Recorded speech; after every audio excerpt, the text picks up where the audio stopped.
Welcome to the Haven Collective. I'm JR, and this is the Beacon Bit. Today we're exploring Joshua 4, verses 20 through 24. Here's how I think most of us read the Bible. We open it, we read some words, maybe we underline something, we close it. It's going well, we extract a principle or feel encouraged.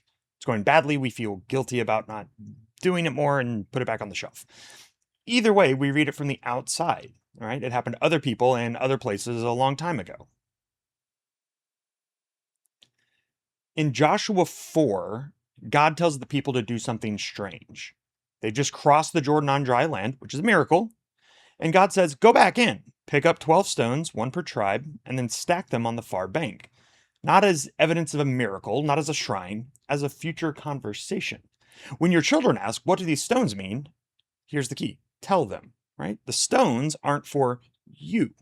They're for your children and their children. They're for people who weren't there, but need to inherit the memory.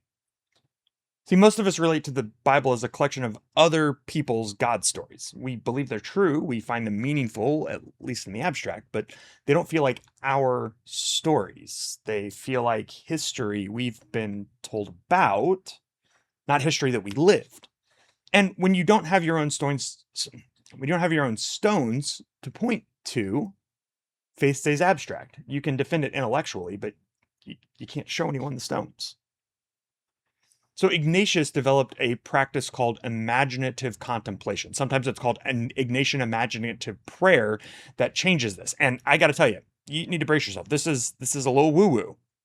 When my spiritual director first suggested that I do it, I was skeptical, but I've come to really, really love it. So just brace yourself for things to get a little weird, okay? In imaginative prayer, you take a scripture scene and read it. Then you close your eyes and you enter into it. You imagine yourself into the story. So, what does the ground feel like under your feet? What do you hear? Where are you standing? Who's near you? What expression is on Jesus's face? You let the story happen around you and to you. And actually then the more you practice this, you begin to participate in the story. You can even ask Jesus questions and things like that. The important thing about this practice is that you're not making it up. You're showing up to the story. And when you show up, you start to encounter the living person these stories are about, not as a character in a text, but as a presence. Almost everyone's first reaction to imaginative prayer is, that sounds goofy. Their second reaction is, I will be bad at this. My imagination is terrible. I'll just make things up and not know if any of it's real. This is the most common barrier, and it's worth calling out. But Ignatius says you can't do it wrong because the point is not to receive a vision. The point is not that you're activating some sort of primitive holodeck program. The point is to bring your full self into the text, not just your analytical mind. Whatever comes up is worth paying attention to, including the resistance to things coming up. See, this is what makes imaginative prayer different from every other way of engaging scripture, in that it leaves a memory, not a principle, a moment that you've experienced. And memories travel.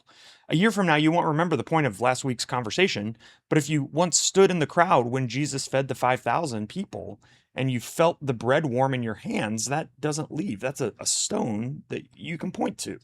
That's a souvenir. So this week's practice is try it once. Pick a short, vivid scene from one of the Gospels, right? The woman at the well, the healing of Bartimaeus, the feeding of the 5,000. Read it once, then set the text down, close your eyes, and walk into it. Stay there for 5 minutes and just notice stuff. Don't force anything. At the end, write down what you noticed. One image, one feeling, one thing that surprised you. That's your stone. That's your souvenir you're going to take with you for the day. I know this is weird, but I promise you it's really, really cool. So why don't we try it this week? I look forward to talking about how it goes with you on Sunday in our beacons. Until then, grace and peace go with you.